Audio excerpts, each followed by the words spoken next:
아까 말씀 주셨듯이 골드닥스처럼 보이는 그 시기에 투자 시장에 뛰어드셨던 그런 개인 투자자분들 같은 경우에 정말 많아서 그 뉴스에도 계속 났었잖아요. 지금 우리가 겪고 있는 그런 리스크는 상상을 못하지 않았을까라는 생각이 들거든요. 코로나로 인해서 증시가 이제 급락을 했을 때 그때를 계기로 투자를 시작하신 분들이 사실 되게 많죠. 제 주변 지인들도 그때 되게 투자를 많이 시작하셨고요. 대부분 다 투자 초기에 아주 높은 수익률을 기록을 하셨습니다. 아까 보신 것처럼 주식시장이 좋았고요. 주도주나 주도 테마 이런 것들이 아주 명확했던 그런 장이었습니다. 이때 주식을 시작하신 분들이 보이는 약간 흔한 투자 성향이 두 가지가 있는데 저는 그게 되게 위험하다고 생각을 하고 어떤 있는데요. 겁니까? 첫 번째는 주식에 대한 기대 수익률을 너무 높게 갖고 계십니다. 그러니까 첫 해에 내가 잘 모르고 주식을 시작했는데도 한 30-40% 너무 쉽게 벌더라. 네. 주식은 원래 1년에 한 20-30%씩은 못해도 벌어야 되지 않나.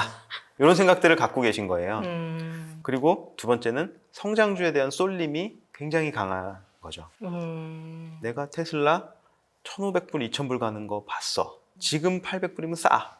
내가 아마존 3,000불도 봤어. 2,000불이면 싼 거 같아. 본인이 투자를 진지하게 아주 공부를 열심히 해보시지 않아서 저희가 보통 보고 있는 되게 여러 가지 지표들이라던가 산업 전망이라던가 이런 거에 대한 공부가 안 돼 있으신데도 그때 초반에 이제 뭘 사도 막 수익이 나는 그런 장을 겪으셨으니까 되게 쉽게 생각하시고 또 위험 성향도 되게 높으시고 그런 부분들이 많고요. 제 친구나 지인들 중에서도 난 주식에 소질 있는 것 같아. 전업 투자를 할까봐 뭐 이런 얘기하는 친구들도 많았고 네, 많았던 것 실제로 같습니다. 운용사의 주니어들 중에서도 이제 남의 돈 운용하는 거 싫고 내 돈 운용해서 돈 벌겠다라고 하면서 전업 투자를 하겠다고 그만둔 사례들도 네. 상당히 많이 있었습니다. 그랬었군요. 시니어들 중에서는 사실 그만둔 사람들이 많이 없었던 것 같아요. 과거에 어떤 겪어봤었기 네, 때문이라고 해야 저희는 될까요? 네. 저희가 잘해서가 네. 아니라 시장이 좋아서 성과가 네. 좋았구나라는 거를 많이 경험해 봤다 보니까 극단적인 선택들은 많이 안 했었던 것 같은데 오히려 이제 업력이 한 1, 2년, 2, 3년 된 주니어 네. 친구들은 이제 본인이 너무 잘하는 것 같다라고 생각하기 쉬우니까 그런 결정 내리는 친구들도 많았었던 것 같습니다. 재작년에 시작하신 분들에게는 항상 말씀드리고 있는 건 자만하지 말아야 된다. 주식시장 결코 네. 만만하지 않다.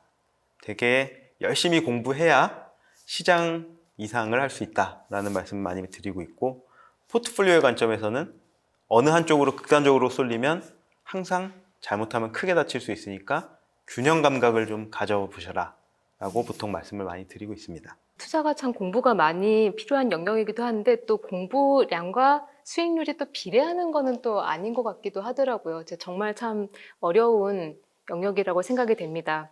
지금 영상 보시는 분들 중에서도 이제 우리가 말씀드렸던 그런 시기에 투자를 시작하신 분들도 계실 거예요. 근데 지금 손실 중이라고 해서 너무 낙담하지 마시고요. 앞으로 이제 투자를 하실 날이 더욱더 많기 때문에 너무 일희일비하지 않으셨으면 좋겠습니다. 그런 의미에서 얘기가 나온 김에 길게 투자하시는 그런 노후자금 투자하시는 분들한테 좀 이런 점은 유의했으면 좋겠다라고 생각하시는 점 좀 얘기해 주실 수 있으실까요? 보통 저는 크게 한 세 가지 정도를 말씀을 드리고 있는데요. 제일 첫 번째는 모든 투자에는 다 일정한 리스크가 수반된다라는 거를 꼭 기억해야 한다라는 거고요. 저희가 투자 대상을 결정을 하고 이 포트폴리오에서 어떤 비중을 가져갈지 이런 것들을 결정하는 과정에서 내가 이 투자를 통해서 얻을 수 있는 건 무엇인가? 그러니까 기대 수익률이겠죠. 네. 그리고 내가 이 투자를 하기 위해서 감내해야 되는 위험은 무엇인가? 이거는 변동성의 개념 혹은 뭐 네. 리스크라고 얘기해 볼 수 있을 것 같아요. 그러면 아까 앞에서도 저희가 시장 상황에 따라서 어떨 때는 베타를 가져가자, 어떨 때는 알파를 가져가야 된다. 이런 말씀을 막 드렸는데 그러니까 내가 어떤 투자를 하게 되면 내가 안게 되는 게 베타인지 혹은 알파인지 또 내가 주식시장이 망가지는 거에 대해서 리스크가 생기는지 혹은 금리가 오르는 거에 대해서 리스크가 생기는 건지 혹은 유가가 오르면 리스크가 생기는지 이런 것들을 알고 있어야 된다는 거죠. 그래야 알고 있어야 어떤 현상이 발생을 했을 때 대응을 해서 지금 손절이라도 해야겠다 혹은 버텨야겠다 아니면 이럴 때를 기회 삼아서 비중을 늘리자 이런 판단들을 할 수 있고 그래야 리스크를 아까 말씀드린 것처럼 관리할 수 있다. 두 번째는 자금의 목적에 맞게 그러니까 만기에 맞게 구분을 하고 그에 따라서 운용 전략을 다르게 가져가야 한다라고 생각을 합니다. 저희가 살아가면서 뭐 특정한 시점들이 있잖아요. 결혼을 할 수도 있고 집 마련이 필요할 수도 있고 미래에 대비해서 어떤 만기에 대한 개념을 갖는 거 굉장히 중요한 포인트인 것 같습니다. 그러니까 똑같은 증권 계좌라도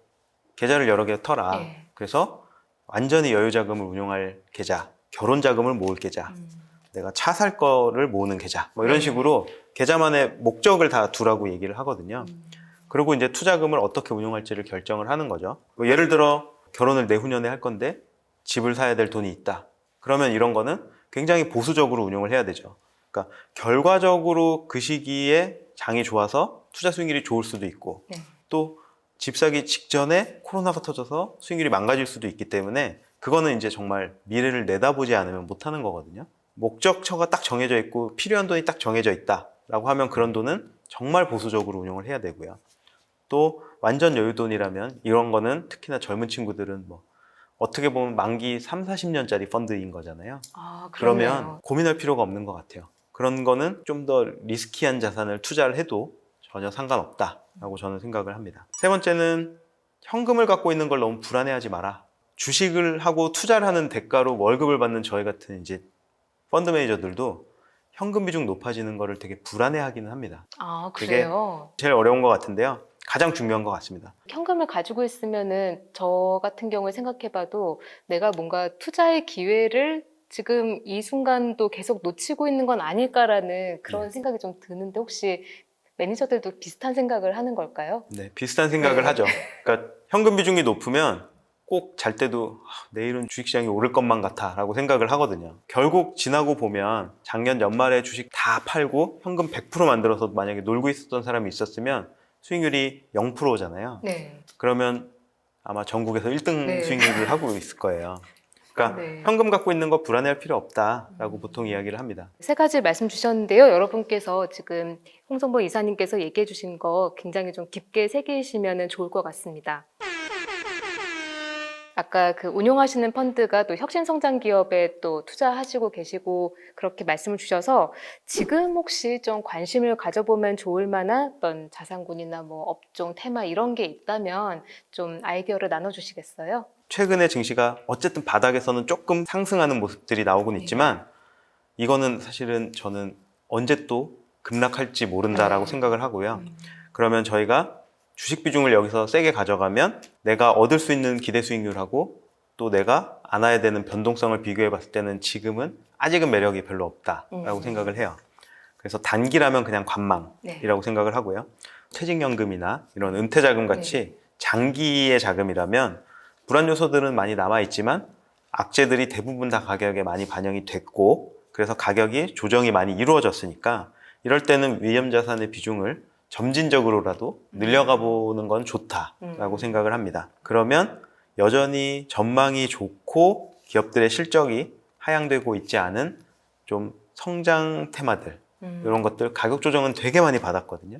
예를 들면 사이버 보안이라던가 사이버 보안. 데이터 어널리틱스 뭐 이런 데이터 분석 관련된 네, 기업들 네. 이런 기업들 저희는 되게 좋게 보고 있고요. 사이버 보안은 ETF들로도 많이 나와 있는 것 같고요.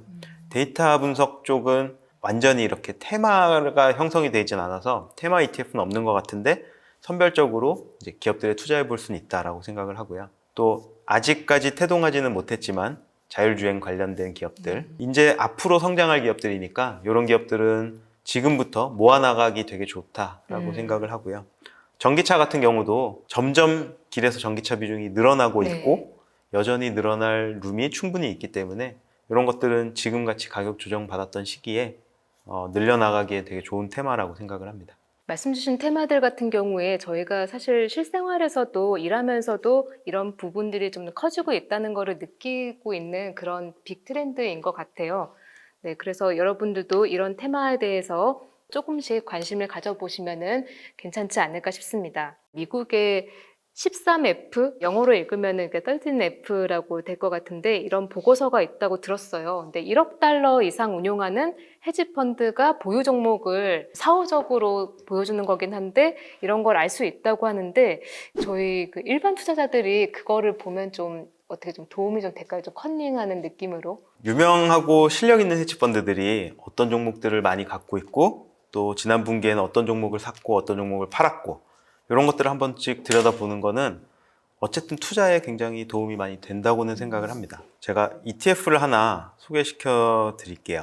네, 어떤 겁니까? 구루라고 하는 ETF고요. 투자의 구루들이 하는 거를 따라하는 ETF라고 생각하시면 될 것 그렇군요. 같아요. 구루 ETF라는 게 결국 뭐냐면 그 아까 말씀해 주신 이제 13F 네. 그 공시 자료들을 취합을 해서 네. 그런 탑 티어들의 헤지펀드들이 많이 산 종목들, 많이 갖고 있는 종목들을 편입하는 그런 ETF입니다. 그러면은 어쨌든 이렇게 나온 자료를 가지고 공부를 해보면은 저도 이제 헤지펀드 매니저처럼 잘 수익률 낼 수 있는 거 아닌가요? 공부를 하는데 참고서로는 굉장히 가치가 저는 있다고 생각을 해요.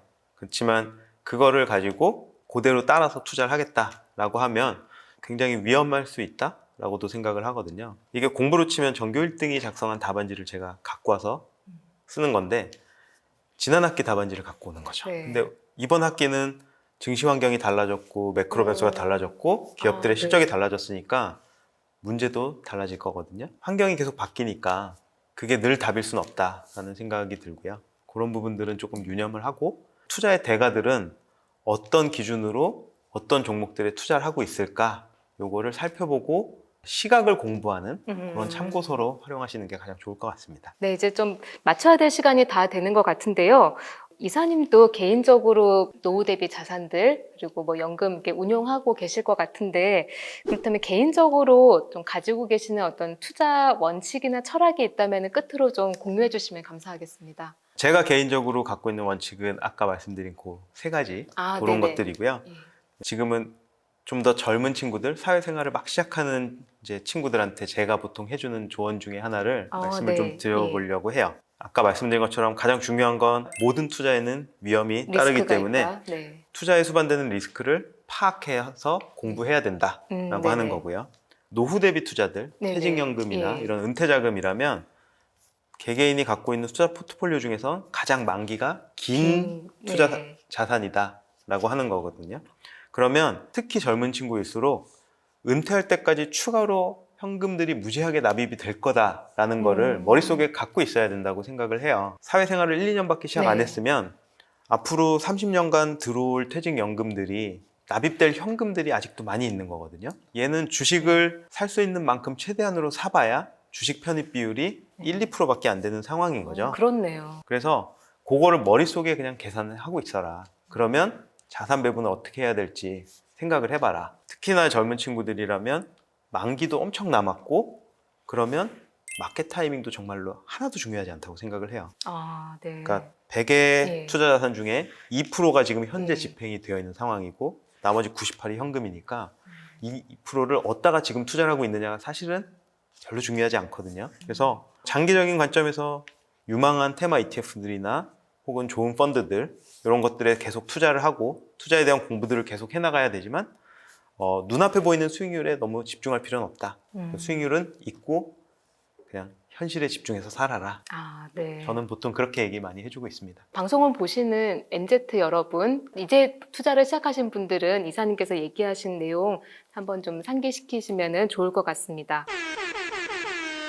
오늘 홍성보 이사님과 함께 헤지펀드 매니저의 눈으로 본 시장 그리고 리스크 관리에 대해서 이야기 나눠봤는데요. 오늘 굉장히 많이 배웠던 것 같습니다. 도움 말씀 주신 홍성범 이사님 감사합니다. 고맙습니다.